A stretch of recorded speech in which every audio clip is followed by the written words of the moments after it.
దేవునికి స్తోత్రములు. ఈ వర్తమానం నుంచి నా సహోదరి సహోదరులకు ప్రభువైన యేసుక్రీస్తు వారి పరిశుద్ధమైన నామములో శుభములు. ఈ సాయంకాల ఆశీర్వాద ప్రార్థనకు మిమ్మల్ని ప్రేమతో ఆహ్వానిస్తూ ఉన్నాము. ఈరోజు వాక్యాంశము, నీవు దేవుణ్ణి శోధిస్తున్నావా? వాక్య భాగము 17వ అధ్యాయము నిర్గమకాండము 2వ వచనము. దేవుని వాక్యాన్ని చదువుతుండగా నా స్నేహితులారా, మీరు నాతో పాటు దేవుని వాక్యాన్ని శ్రద్ధగా వినాలని మనవి చేస్తూ ఉన్నాం. నిర్గమకాండము 17వ అధ్యాయం 2వ వచనము. మోషేతో వాదించుచు త్రాగుటకు మాకు నీళ్ళిమ్మని అడుగగా మోషే, మీరు నాతో వాదింపనేలా, యెహోవాను శోధింపనేలా అని వారితో చెప్పాను.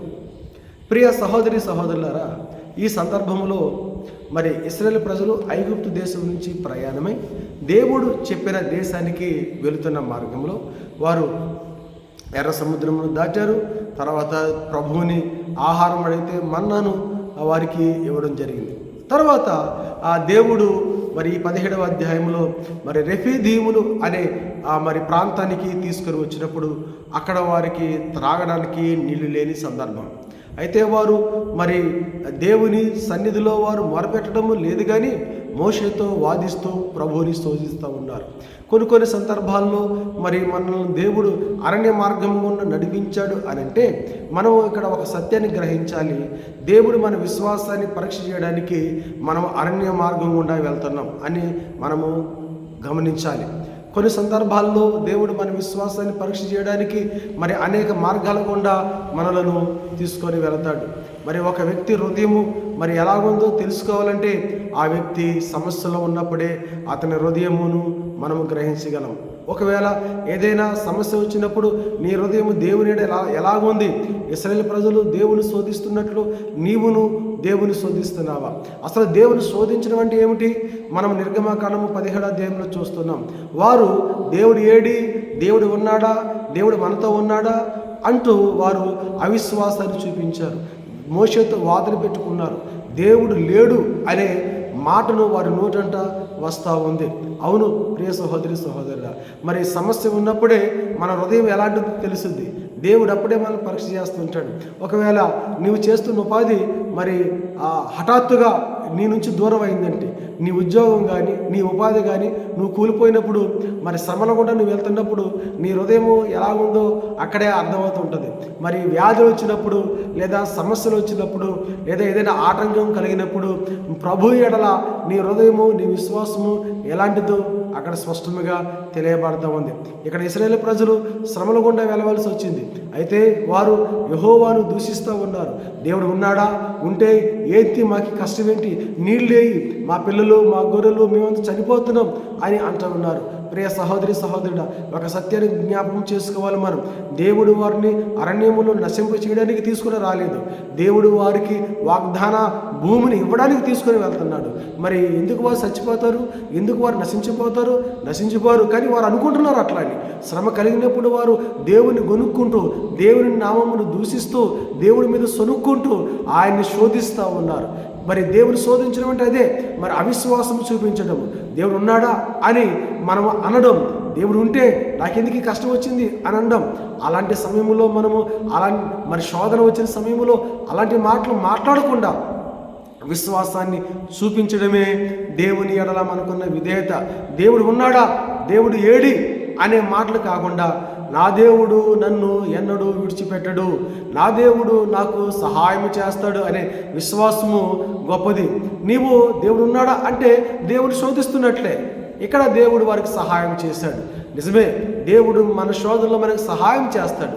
ఆయన మనల్ని విడిచిపెట్టాడు. ప్రభువు అక్కడ ఒక బండను చూపించాడు. ఆ బండను కొట్టగా అందులోంచి నీళ్లు రావడం జరిగింది. కొరింథీ రాసిన పత్రికలో ఆ బండ క్రీస్తే అని మనకి స్పష్టంగా అర్థమవుతూ ఉంది. క్రీస్తు జీవజల నదిగా వారికి దాహాన్ని తీర్చడం మనం చూస్తూ ఉన్నాం. అయితే మనం ఏం చేయాలి ప్రియ సహోదరి సహోదరుడా? నీ జీవితంలో శ్రమ కలిగినప్పుడు, శోధన కలిగినప్పుడు, ఒకవేళ అలాంటి పరిస్థితుల్లో నువ్వు వెళ్ళదలిసి వచ్చినప్పుడు నీవు దేవుని ఎన్నడూ శోధించొద్దు. ద్వితీయోపదేశకాండము 6వ అధ్యాయములో ప్రభు అన్నాడు, నీవు యెహోవాను శోధించొద్దు అన్నాడు. మత్తయి సువార్త 4వ అధ్యాయము 4వ వచనంలో ప్రభు అంటున్నాడు, యేసయ్య అంటున్నాడు, నీ దేవుడైన యెహోవాను మీరు శోధించవద్దు అంటున్నాడు. ప్రియ దేవుని బిడ్డ, మరి నువ్వు దేవుని శోధిస్తున్నావా? మరి నీకు శ్రమ కలిగినప్పుడు, నీకు అవసరం కలిగినప్పుడు, నీకు ఏదైనా దుఃఖం కలిగినప్పుడు ప్రభువుని నువ్వు శోధించే బిడ్డగా ఉంటున్నావా? ఈరోజు ప్రభు నిన్ను హెచ్చరిక చేస్తున్నాడు. దేవుని వాక్యం ద్వారా దేవుడు నీతో మాట్లాడుతున్నాడు. నువ్వెన్నడూ ప్రభుని శోధించొద్దు, నువ్వెన్నడూ ప్రభుని దూషించొద్దు, అవిశ్వాసం చూపించొద్దు, నువ్వు అపనమ్మకమైన మాటలు నీ నోటంట పలకవద్దు. దేవుడు నీకు సహాయం చేస్తాడని, ఆ ప్రభు నీతో ఉంటాడని, ఆపత్కాలంలో ఆదుకునే దేవుడు నీ కష్టమును చూసి ఆ కష్టం నుంచి నీకు సహాయం చేస్తాడని, నీ దాహాన్ని కడతాడని, నీకు మేలు చేస్తాడని నీవు నమ్మితే దేవుడు నీకు సహాయం చేయడానికి సిద్ధంగా ఉన్నాడు. ఆనాడు ఇశ్రాయేలు ప్రజలు దేవుని చేత ఎలాగో సహాయం పొందారో, ఈనాడు యేసుక్రీస్తు వారి పరిశుద్ధాత్మ ద్వారా నీవు నీ జీవితంలో గొప్ప మేలులను సహాయముగా పొందుకుంటావు. అయితే మరి నువ్వు దేవుని శోధిస్తున్నావా?